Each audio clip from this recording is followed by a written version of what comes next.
Hello, folks. A warm welcome and thank you for joining this week's Tiger Bite, rounding up all the news and talking points from Glasgow Speedway. I'm still Derek Smith and delighted once again to be rejoined to talk through all things Tigers by Speedway Star Glasgow correspondent Brian Copeland. Hello, Brian. Hello, Derek. Good to join you again for what has been a busy week so far. Absolutely. That's at least 2 weeks in a row I've given you a tame introduction, Brian, so be warned. Brian, if we had broadcast Tiger Bite just last night, we would have missed out on the gut-wrenching news, really, from Sweden of Nike Luna's season-ending injury. We'll return and talk about that in just a minute or so's time. On tonight's programme, we're going to have a look back at last Saturday night's vital home win against Newcastle Diamonds, a look ahead to this week's home and away clashes against pace-setting Sheffield, and a trip to Peterborough on Sunday. And during the course of tonight's Tiger Bite, we'll hear from Tigers #1 Richie Worrall. And as an aside for all things Glasgow, we took the opportunity to catch up with ace engine tuner Ashley Holloway. Interesting to hear Ashley's thoughts on the sport.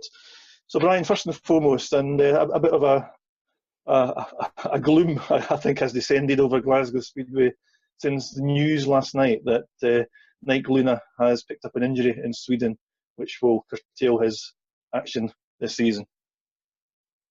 Yeah, terrible news coming in late last night. First of all, we'd like to pass on our best wishes to Nike. I think I speak on behalf of everyone from the club when I say that. Nike's a really nice guy. We've had him on Tiger Bite a couple of times this year, and he's always got a smile on his face. So it's a shame that he won't have that anymore, because I know he's absolutely gutted at missing out the rest of the season, both here and across in Sweden where the crash happened. Yeah, it's of course a massive blow to Glasgow as well, not just to Nike. Losing a rider of his quality from the middle of the order of the team is a massive blow. And it's now up to the other 6 guys that are left to try and go and do it for him. So yeah, he's been in great form this season. I think he's become really consistent. I think he's home and away, actually, particularly away from home, he's caught the eye with some good scores. And when you're going to win a title, you need a rider, riding at number 2 or number 4 who's going to do that for you. So we've just got to hope that the rider replacement facility, now that that's brought in, is going to do the job. And just hope the other 6 guys can stay fit and keep up their form for the rest of the campaign. As you say, Brian, Nike has done a sterling job this year supporting the heat leaders home and away, and him and Dan in particular have that capability, don't they, to pop up and take points off of opposition heat leaders. And there's no doubt his loss is going to be a big blow to the makeup of the side over the remainder of the season. Rider replacement is the only facility that the Tigers can employ right through now through the playoffs, hopefully, and ultimately will determine that our 6-man side will determine our fate this season.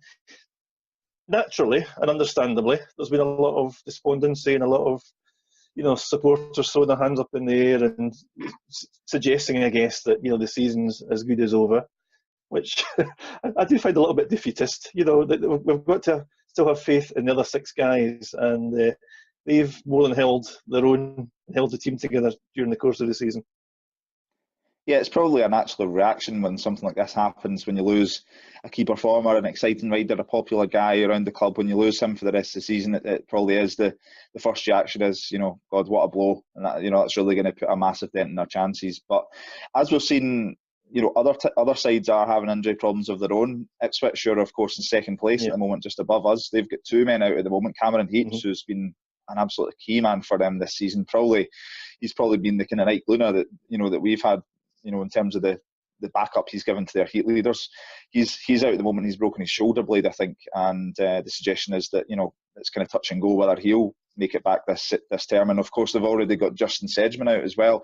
And again, there's no time scale on his return. So other teams are having problems. I did hear a suggestion today that perhaps Todd Kurtz might be missing for Sheffield as well. I don't know where that's come from or what the truth in that is, but that was certainly from one of our own sort of team members that suggested he was possibly going to be missing for Sheffield. So Edinburgh have had their injury problems as well, and they've managed to kind of push through that. Mark Riss obviously, was missing for a good chunk of the season, and they've managed to keep in fourth place. So, yep. The injury issues, they do cause clubs problems, but at the same time, everyone's in the same boat. Everyone's had their own troubles to overcome. So, we've just got to hope that the rest of our guys, who by and large have been in good form this season, can keep that up. And like I say, the rider replacement, I think at the moment we get Aaron Summers can take a ride. I think Dan Bewley can take a ride. So there's two very capable guys. You would potentially argue could actually go out and score more than Nike in certain races. So it might not actually have as much of an impact as we think. But like I say, I can understand the supporters' reaction as well. It's the way it goes when you do lose someone to injury. It is a blow, particularly at this crucial time of the season.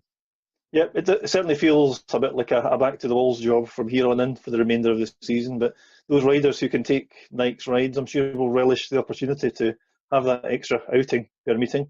And there's no doubt that they're going to be trying for the Tigers' cause. Good luck to Nike. Wish you a full recovery, Nike.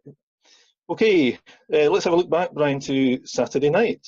After a bit of a delay again in the home fixture schedule, the visit of Newcastle, lacking Robert Lambert, of course. Tigers were without Dan Bewley.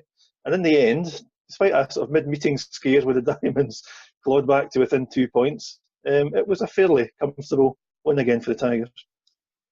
Yeah, it was great to get some speedway back at Ashfield, because I know we've not had an awful lot of it recently. So I'm sure that the fans will have enjoyed that one. And Newcastle matches are always exciting, and I think that is another good match. Like you say, Newcastle pushed us a little bit closer, possibly than we would have liked at one point in the match. It did look as though we were having a bit of a mid-meeting slump again, which has been a little bit of a trait of some of our meetings this season. I know Stuart reflected on that afterwards and said that, he thought, here we go again. But fair play to the guys, they picked it back up again. And, Newcastle have got some big hitters on their side. And, even though we had them in heats 13 and 15, we still managed to pull clear. And I think 14 points is it's a pretty decent gap for a meeting like that. I don't think we're seeing too many, among certainly the top 6 or 7 teams in the league. I don't think we're seeing many big scores, at home for teams. Teams aren't running away with meetings at the moment. A lot of them are being kept fairly close. So I think 14 points is a good gap. I think it laid down a bit of a marker, and it gave every single member of the team contributed. It gave them a chance to get a little bit of confidence back up.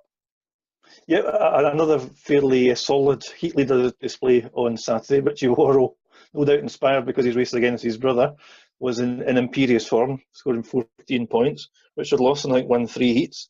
And Aaron scored 8 points, despite some troubles, I would suggest. He looked particularly sluggish from the tapes on Saturday night, and I'm sure that's something that Aaron will be working on.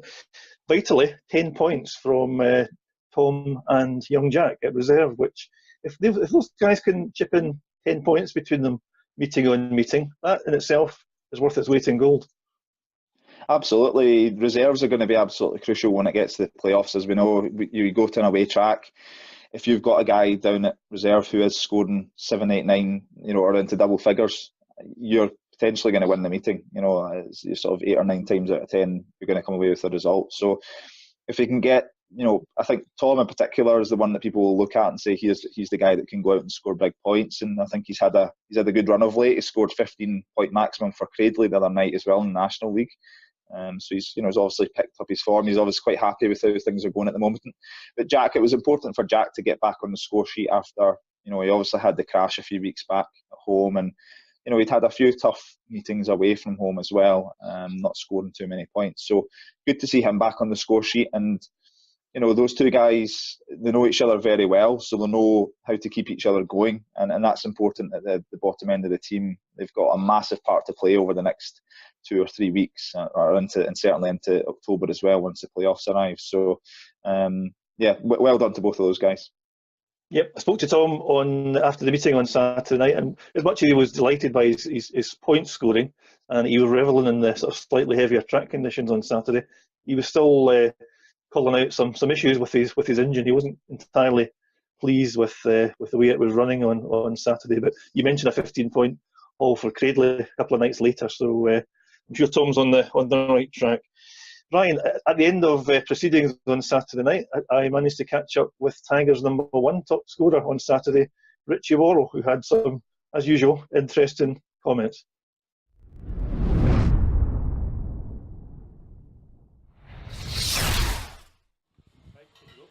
Okay, 3 points into the Tigers' account in the championship chase tonight, joined by top scorer Richie Worrall. Richie, #1 jacket seemed to inspire to score big points tonight. Did, yeah. Especially having Newcastle in town, you know, it's always, and my brother, you know, I do get that little, the horns come out, you know, when he's in the race, or when, you know, when he's in the meeting, I suppose. It's like that rivalry. It never used to be there, and over time we've both kind of leveled out. You know, we're at the same level now, whereas before it was always, you know, one was better than the other. And I think I'm pretty sure, you know, if you spoke with him right after this, he'd say the same. You know, it's nice to get one over each other. What was the score tonight? I don't know. Did we win? Oh yeah, sorry, 2. I thought you meant the overall score. I don't know. He got a lot more things to worry about than that. Just, are we winning? Are we not? You know, so that's all I worry about. But yeah, 2-1 to me. And we was at Newcastle last week, and that was 1 apiece. So I'm winning so far. So another win tonight, and good, of course, to get another home meeting under the belts. And they're going to come thick and fast over the next few weeks as we try to play catch up on the fixture count. And hopefully, we haven't given up yet, or Stuart certainly hasn't, on snatching that top place and a pick in the playoffs. We all want that top place, yeah. So you know, there's obviously tracks which you know, some prefer. So if we had the pick, then that'd be good. But, you know, on the other hand, you know. Track's a track. It's got to be there. You've got to go there. You've got to ride it, and anything can happen on a day. So, you know, if we don't finish top, and you know we go somewhere that we, you know, some don't prefer, then we're just gonna have to suck it up and ride the place. You know, that's what, in my book, that's what makes a good rider. You know, somebody that can go to any track and put a good show on. And I do kind of, you know, I think of myself as that. You know, I've been through my career, been a bit of a speedway. What's the word? I don't know. Without saying the wrong one, player, so to speak. You know, going around to many clubs and learnt the trade. You know, so I can go to any track and I'm not going to struggle. So, preferably, I would. You know, I'm going to say who I would like to go to. You know, and I'd probably say Workington. Okay. You know, Sheffield's not one of my favourite tracks. But I'm gonna lend an engine off my tuner for that one. We're there Thursday, aren't we? So I'm gonna lend an engine off my tuner for that one. So hopefully we we have something going well there. But that's not one of my favourite tracks. So and they are on fire lately. So you know, if we could avoid them, that'd be nice. And anybody else, you know, we'll go. So we're getting to that business end of the season. You've touched on home and away clashes with Sheffield next week, and they're the team with the target on their back, I guess, at the moment, as Tigers were earlier in the season when we were at the summit. And but in the run into the season, as it's fast approaching now, you mentioned, Richie, recently that trophies weren't handed out in August, but they certainly are come September and October. And you, with that #1 race jacket, just need to keep the guys headed in that direction. Well, that's it. You know, you go out, you win the first race. Everybody's in a good spirit. You come in. I mean, I don't tell the lads this, but you know, even if the track's bad, I've got to come in and say, "Oh, that track's perfect," you know. So then their head's right, because if I come in and say to Jack, you know, I think he's a little bit low on confidence. You know, his last 2 matches prior to this one, he'd had big crashes in either one. So you know, if I come in and say, "Oh, that track's crap," you know, it's no good. He's not going to go out very confident, is he? You know, and he's already low on it. So they need me to go out there, get that first win in. You know, get the morale up. We don't need to start bouncing off each other. These walls are no good, I don't think. You know, it's hard to bond with everybody and help each other out, because you've got a wall in between. Well, nothing we can do about them walls, don't you? It's holding the place up. Knock down the walls. Let's reconfigure the pits for next season.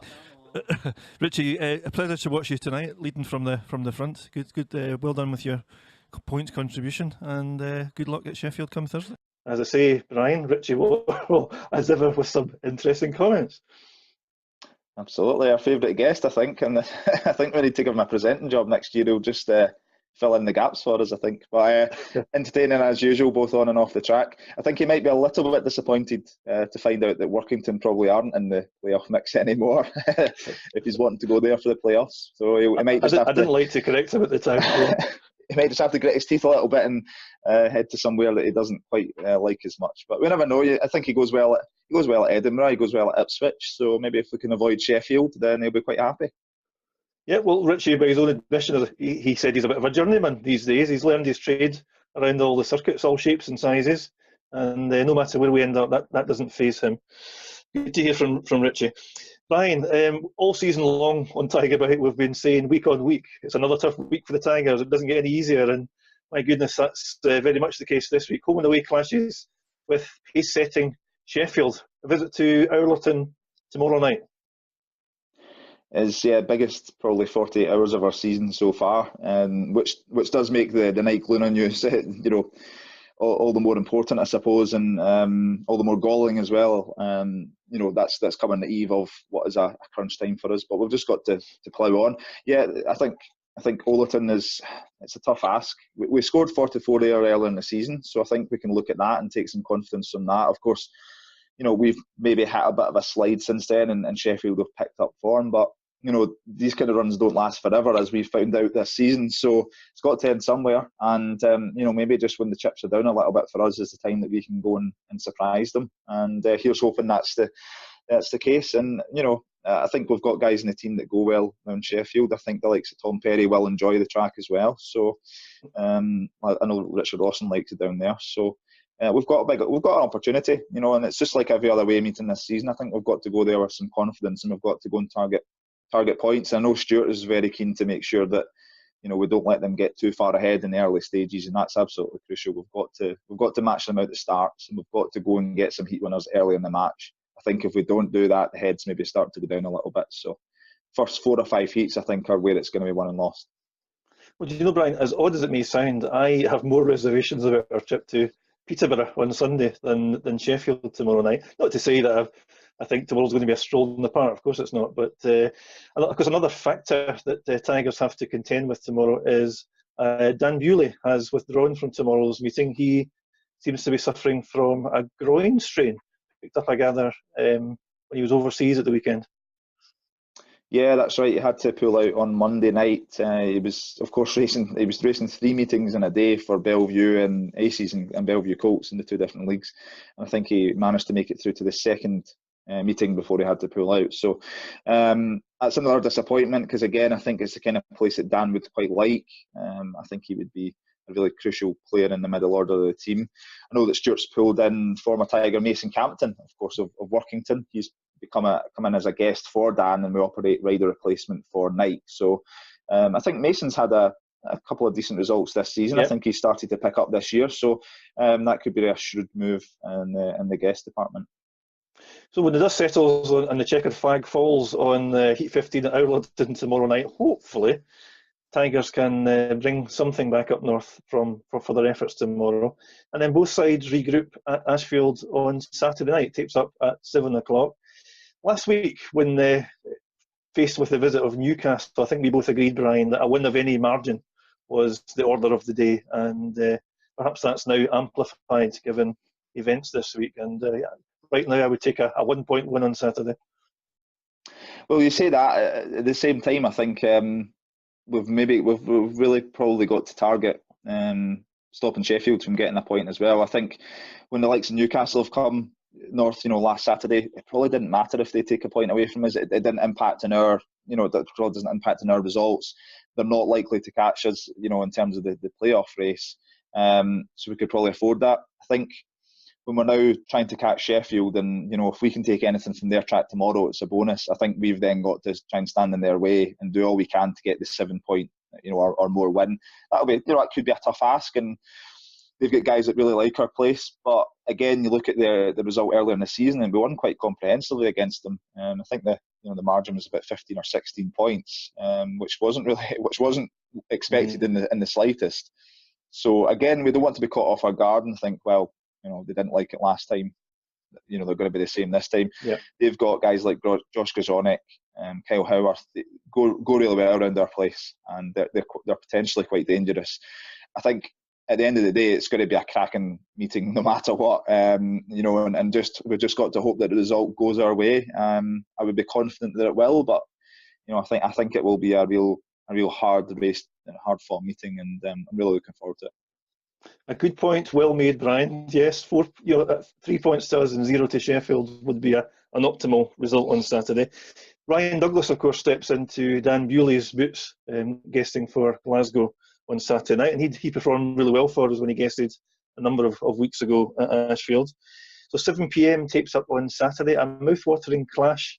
Lots of question marks, I guess, over what might happen, and of course the best way to find out is to be there and bring a friend on Saturday night. Ryan, after Saturday night, all roads lead down to the East of England Showground, if it's still called that, to face a Peterborough side. And that's a track, Brian, that for the last few seasons we have flattered to deceive on, I think. It is. First, just an important point to point out, I think the start time for Sunday's meeting has been moved back, so I believe it's now at 7:30 to accommodate another event down there. So just a bit of information for any travelling Tigers fans to make sure that you're sort of, you can travel a little bit later now, maybe have a bit of a lie-in on Sunday morning. So, but yeah, we went there earlier in the season, and we were comprehensively beaten. I remember actually going there a couple of years back, and it was live on Sky Sports, and I think we went out and built a bit of a lead up, and then kind of threw it all away again in the last couple of heats. So it's not been a particularly happy hunting ground for us over the last few years. I think it's, like you say, I think there's a little bit of more trepidation actually about what the result might be on Sunday. I think we've actually got guys that go better at Sheffield, to be honest, than we do at Peterborough. And Peterborough have really picked up at home of late. You know, Chris Harris, I don't know if Jack Holder's going to be there for that meeting, possibly not, but you know, I'm sure they'll have a capable stand-in if he's not. And yeah, they're a dangerous side at home. They're strong at home. They know their track extremely well, and that's, you know, even though it's a big, wide, fast track and a lot of riders like going there, it's still a tough place to get a result. And like I say, it's not been a particularly good place for us in the last few years. So, but like I said earlier, those kind of runs have to end sometimes. So we kind of go there with no real expectations, and you know, if we get something from it, then it's a bit of a bonus. Well, as you said earlier on, Brian, the pressure's now on. You know, we're approaching the cut-off for the playoffs, etc. Stuart, no doubt, will be reiterating on a daily basis to the riders what he wants and expects them to do over the next few weeks.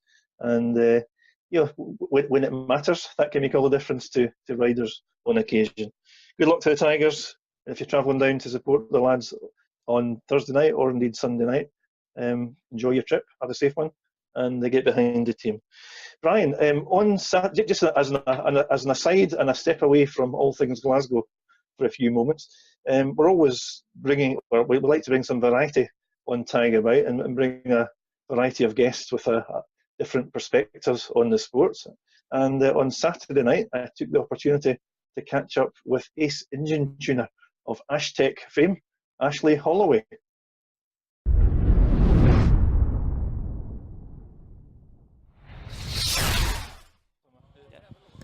Okay, looking around the Glasgow pits this evening, I noticed a Speedway celebrity. I hope you won't mind me describing them as such. Ashley Holloway, what brings you to Glasgow, Ashley?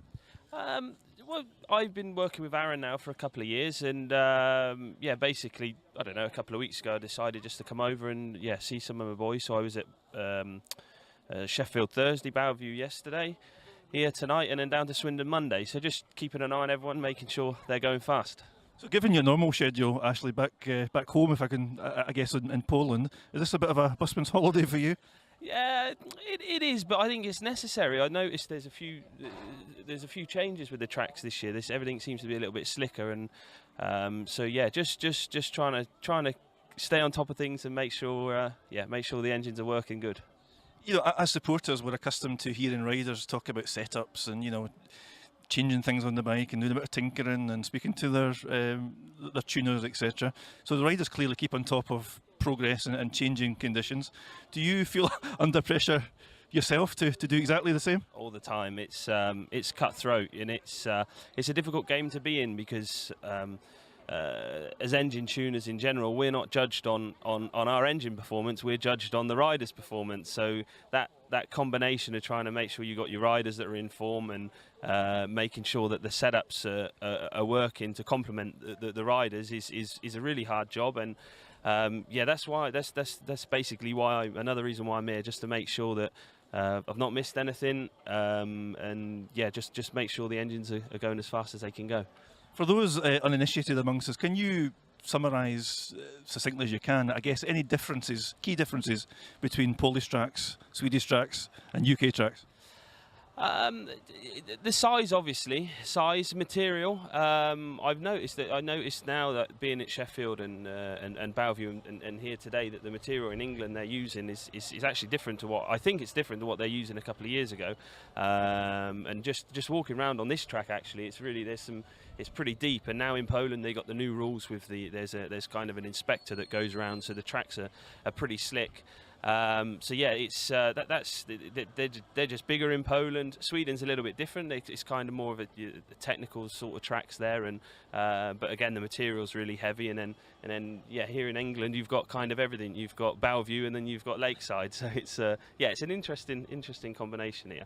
Fast approaching the end of the season here in Europe. Does that allow you to put your feet up for a little while, or does it never stop for you, Ashley? Not really. Not really. It's as soon as the season's finished, we kind of get a couple of weeks just to chill out for a bit, and then it's straight on it, straight before Christmas. Make sure that all the parts are ready for the new engines, and now's the time. Now's a really important time for developing everything now for next year. So we're working on all the new stuff. So trying to improve all the time. So not really a rest, but yeah, it's good. It's good.